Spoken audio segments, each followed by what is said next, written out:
Jamen, vi har Camilla her, som skal have rettet sine fortænder med inden man er legner.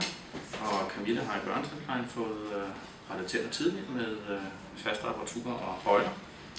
Og den retention, som der sad bagpå, den er desværre røget af, så nu er tænderne rykket sig igen. Så det vi gør nu, det er, at vi har lavet en inden man er legner til at rette fortænderne.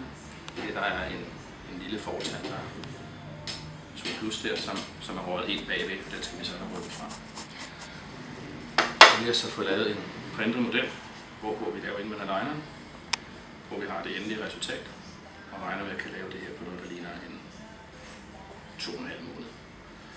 Og i dag er det så gået 5 uger, og vi er næsten med målet. Så vi skal have nogle justeringer af inden man er legneren, og så laver vi en kontrol igen om 2 uger.